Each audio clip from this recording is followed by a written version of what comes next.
Hello everyone, welcome to BioWise Learning. So in today's video, we're gonna discuss about the transportation across, we can say across the membrane.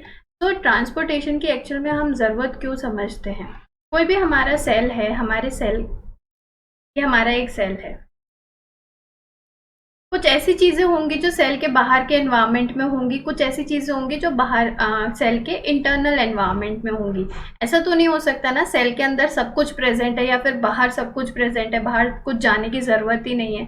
तो ये चीज़ें transport होती कैसे हैं? जितने भी असेंशियल मॉलिक्यूल्स होते हैं हमारे सेल के बाहर या सेल के अंदर, वो एक्चुअल में ट्रांसपोर्ट हो कैसे रहे होते हैं, क्या ज़रूरत है उनके ट्रांसपोर्ट की और किस तरीके से ट्रांसपोर्टेशन हो सकता है। So in today's video we gonna discuss about the basic thing about the transportation.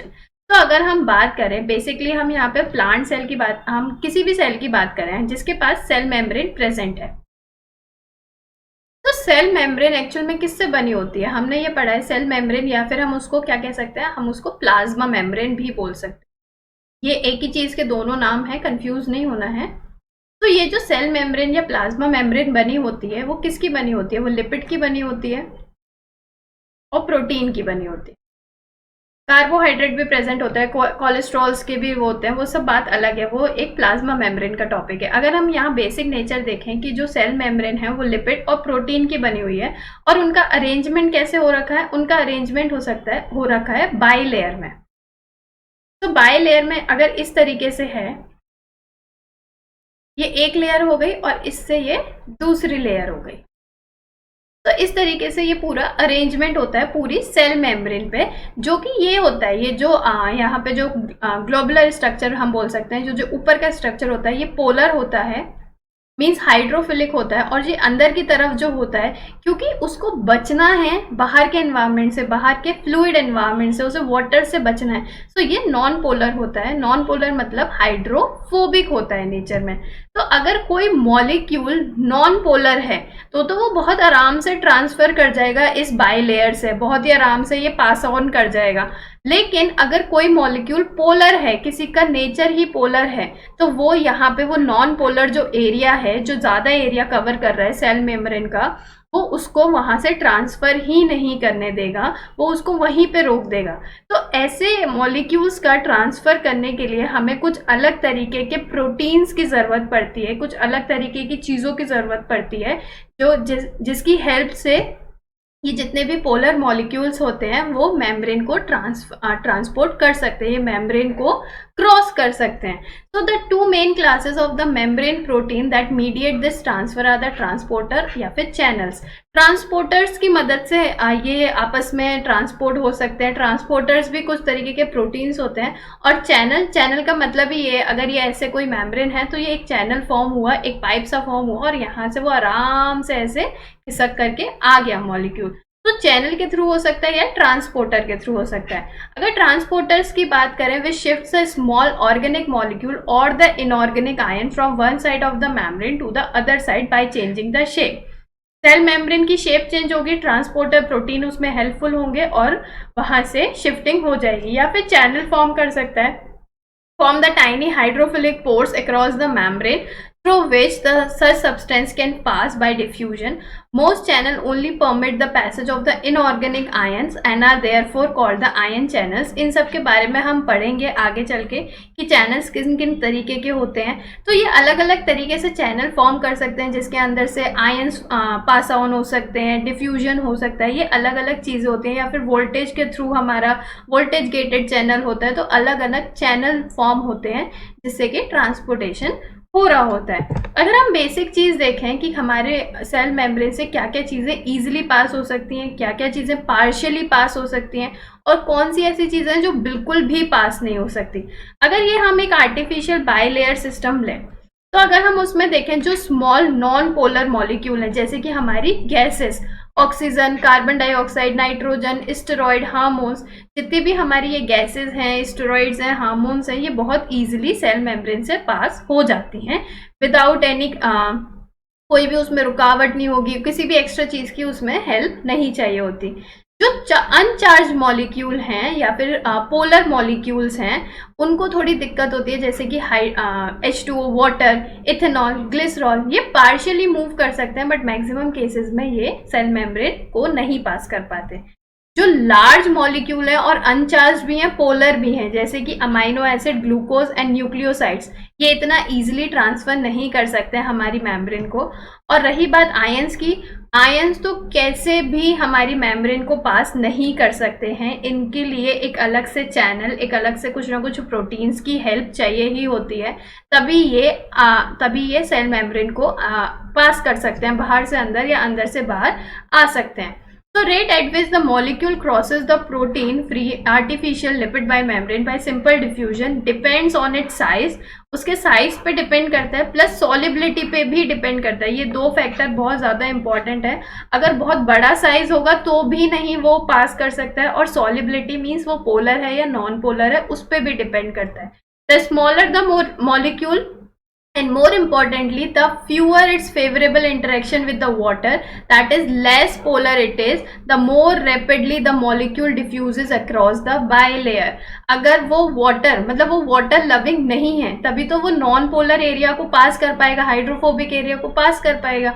So note that many of the organic molecule that the cell uses as a nutrient, as you can see this, जो कि red में इन्हें दिखाया गया है, are too large and polar to pass through the artificial bilayer that does not contain the appropriate membrane transport protein। जब तक उनके पास कोई membrane transport protein नहीं होता है तब तक वो पास नहीं कर सकते हैं। तो ये बात हो गई कि कौन से मॉलिक्यूल पास कर सकते हैं और कौन से मॉलिक्यूल पास नहीं कर सकते हैं। ये बहुत ही बेसिक लेक्चर है, इसके आगे लेक्चर आएंगे जो कि एडवांस में आपको बताएंगे कि किस तरीके से ट्रांसपोर्टेशन होता है। अगर हम बेसिक ट्रांसपोर्टेशन की बात करें तो अगर हम बिल्कुल बेसिक में पूछें तो किस तरीके के ट्रांसपोर्टेशन होते हैं, एक होता है पैसिव और एक होता है एक्टिव।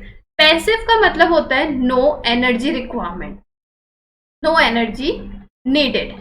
और जहां भी हम एक्टिव की बात करें, हम सेल बायोलॉजी में कहीं भी अगर हम एक्टिव प्रोसेस गिन रहे हैं मतलब वहां पे एनर्जी रिक्वायर्ड है, वहां पे एटीपी का यूज किया गया है, इसी वजह से उसको एक्टिव प्रोसेस बोला गया है। यहाँ पे दो वर्ड आते हैं, दो वर्ड आपको दिख रहे हैं। फॉर एग्जाम्पल मैं यहाँ पे एक एग्जाम्पल देके रख रही हूँ। यहाँ पे हमारे पास एक हिल है, हिल मतलब एक पहाड़ हमने कंसिडर किया हुआ है, एक हमारे पास पहाड़ है। अब यहाँ पे कोई भी इंसान खड़ा हुआ है, फॉर एग्जाम्पल XYZ कोई भी खड़ा हुआ है। अब उसको यहाँ से यहाँ चढ़ के जाना है, कितनी एनर्जी रिक्वायर्ड होगी, क्योंकि उसको चढ़ के जाना है, कितना स्लांट एरिया है, वो अपना कितनी मेहनत लगाएगा तब वो चढ़ के जाएगा, अपनी एनर्जी लगाएगा, जो उसने खाना खाया है उससे वो एनर्जी प्रोड्यूस कर रहा होगा, वो एनर्जी वो इसमें इन्वेस्ट करेगा कि मुझे ऊपर जाना है। तो ये क्या कर रहा है, ये ऊपर की तरफ जा रहा है, तो ये एनर्जी लगा रहा है। ऊपर को क्या कहते हैं, हिल, हिल मतलब माउंटेन, हिल, और ऊपर जा रहा है अप, तो अप हिल मतलब इसने ऊपर जाने के लिए एनर्जी लगाई। जब वो नीचे आता है, जब भी हम कोई भी हम माउंटेन चढ़ते हैं तो जब हम नीचे उतर रहे होते हैं तो हम कितने इजीली उतर के आ जाते हैं एज कम्पेयर टू चढ़ना। उतरना बहुत इजी होता है, कम एनर्जी की रिक्वायरमेंट होती है, या अगर हम बायोलॉजी की लैंग्वेज में देखें तो बिल्कुल एनर्जी की रिक्वायरमेंट नहीं होती है। तो हम यहाँ उतर रहे हैं हिल से, तो it is a down hill and no energy required और वेरी लेस एनर्जी रिक्वायर्ड। तो यही कॉन्सेप्ट होता है एक्टिव और पैसिव का। जब भी किसी मॉलिक्यूल को अगेंस्ट द कंसंट्रेशन ग्रेडियंट जाना है, जैसे कि अगर मेरे पास एक मॉलिक्यूल है, मैं तब भी बोल रही हूं अगर ये मॉलिक्यूल को हाई कंसंट्रेशन से लो कंसंट्रेशन की तरफ मूव करना है तो इनको एनर्जी की रिक्वायरमेंट ही नहीं है, वो आराम से डिफ्यूज कर सकते हैं। हाई कंसंट्रेशन से लो कंसंट्रेशन में प्रेशर ग्रेडियंट बनेगा और वो आराम से मूव कर जाएंगे। सो यहाँ पे कोई भी एनर्जी की रिक्वायरमेंट नहीं हुई। So this process is known as the passive process और पैसिव ट्रांसपोर्टेशन।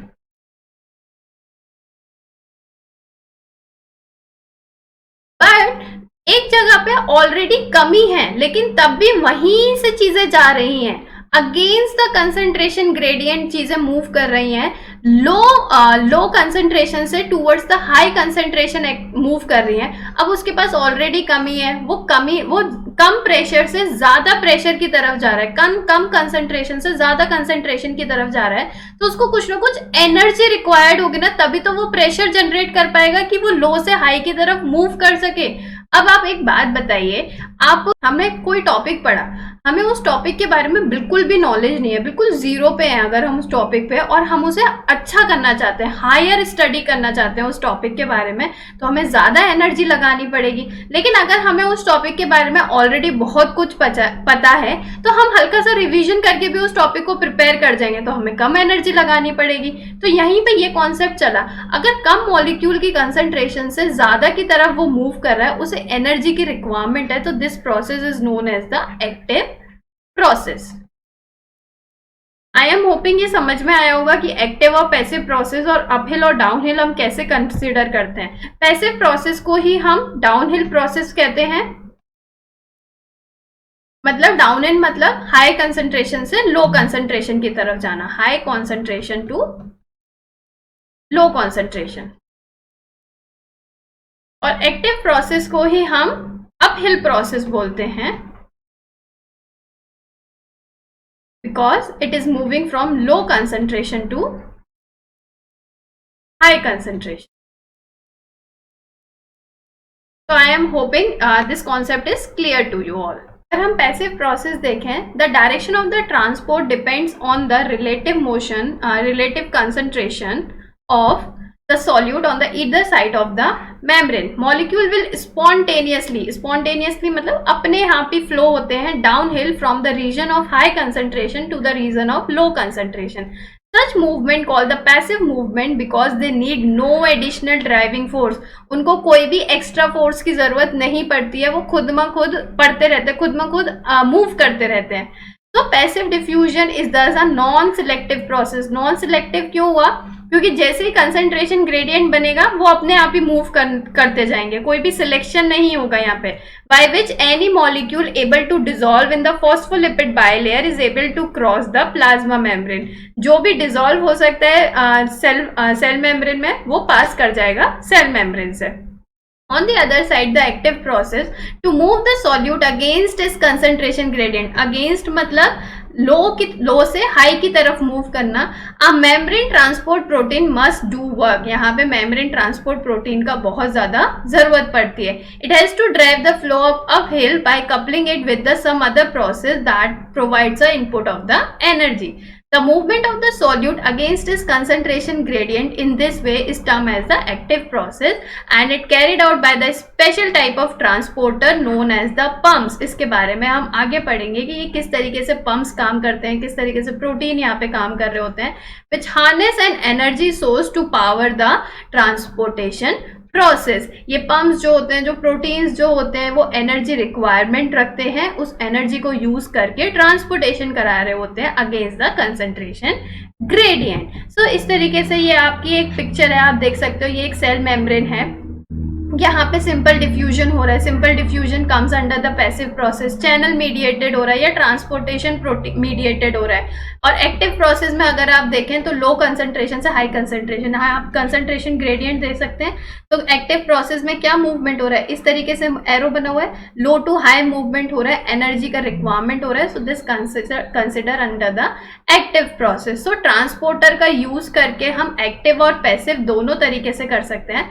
चैनल में हम पैसिव देखते हैं and simple diffusion also comes under the passive transport. तो देयर ये आज हमने एक्टिव और पैसिव प्रोसेस पढ़ा, एक्टिव और पैसिव ट्रांसपोर्ट। इसके अंदर कौन कौन से ट्रांसपोर्टेशन सिस्टम हम पढ़ते हैं, so we will complete those thing in the coming lectures. So I am hoping this will help you in your exams and if it is helping you, so please hit the like button and subscribe this channel and all the very best for your upcoming exams.